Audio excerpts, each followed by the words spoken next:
Well, how about that? After 6 tries, Sony's finally decided to release a Resident Evil movie based actually on a Resident Evil game. Huh, who knew?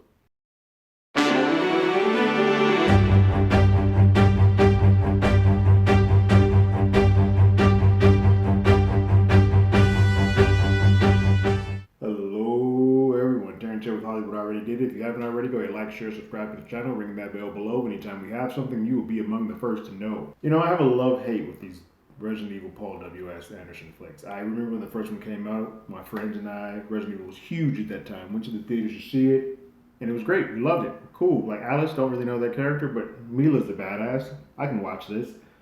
But it had hints. We had like Jill show up in part two. We had the way that it ended, still feeling like a Resident Evil game. But it's like all in all, for the most part, we got hints of Resident Evil, what we expected from the games. And then as the series went along, they were like, "Yo, fuck them games."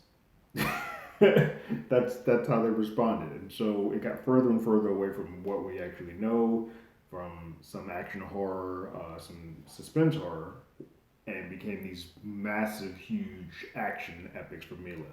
Still win every single time. I still, for the most part, enjoyed them. But it is hard for a lot of people who are like, hey, there's never been a successful video game franchise. People always say, well, Resident Evil's made money. And you're like, well, that stopped being about the game pretty early on.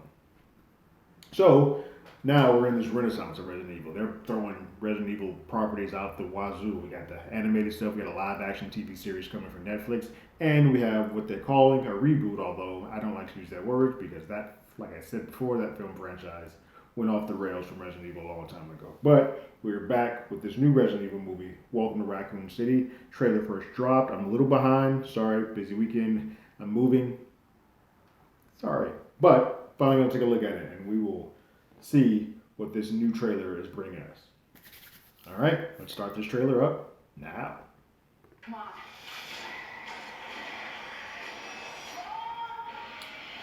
Exclusively in theaters, Thanksgiving. Every story has a beginning.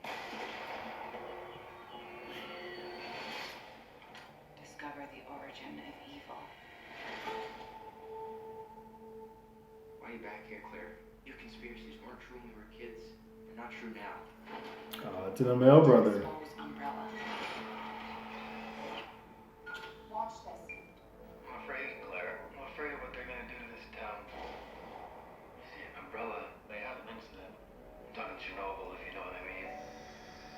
People are getting sick. What's the dude from Umbrella Academy? You gotta help us, Claire. Let the world know what's really going on.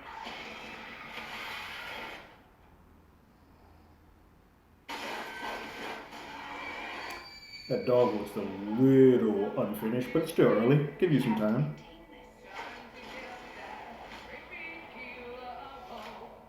Shall we go?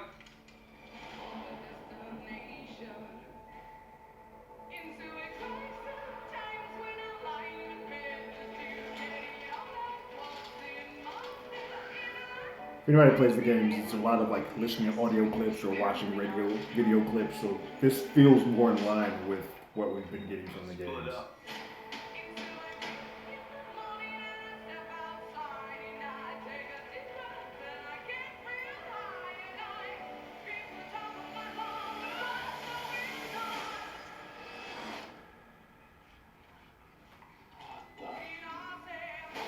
That looks good.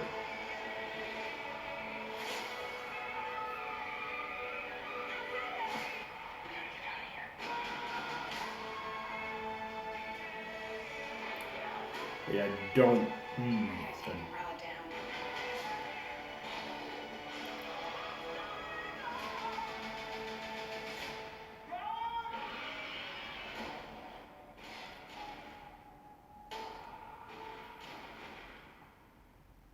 They keep putting it exclusively in movie theaters as if it's a threat to the people who are like, yeah, I'm not comfortable getting to a theater. The only way you're going to see my film is if I do it this way, which is interesting.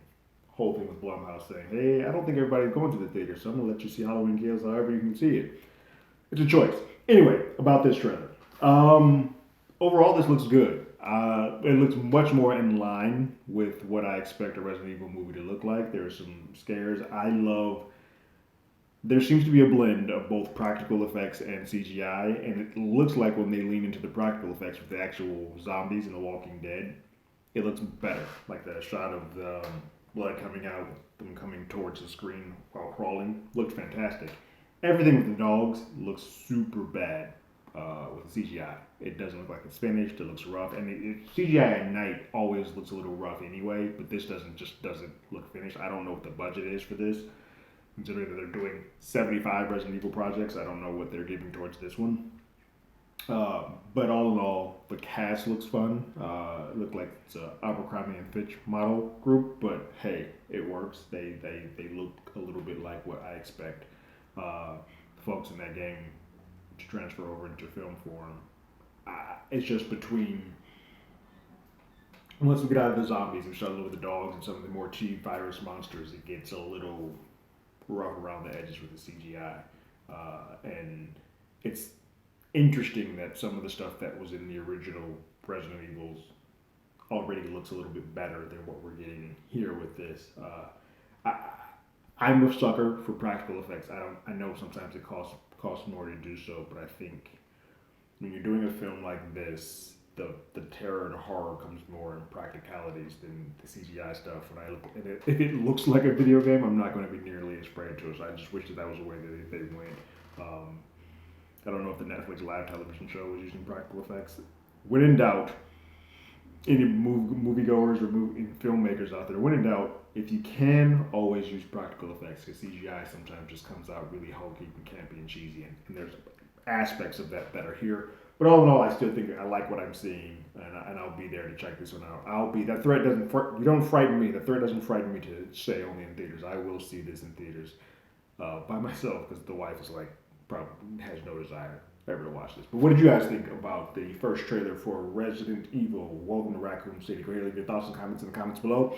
If you haven't already, you can follow us on Twitter at HollywoodADI. You can hit us up on email at HollywoodAlreadyDidIt@gmail.com. We also have a podcast with the same name that's on Google Podcasts, Spotify, Apple Podcasts, anywhere that plays podcasts. We're there. We are currently doing our regular show, which talks about sequels, reboots, remakes, and prequels, as well as our spin-off Marvel pair-ups with our guest host, Jamie Jarrett, where we're pairing what if episode with one of those lovely old school non-canon MCU films like Fantastic Four, The Punisher, so on and so forth, Blade.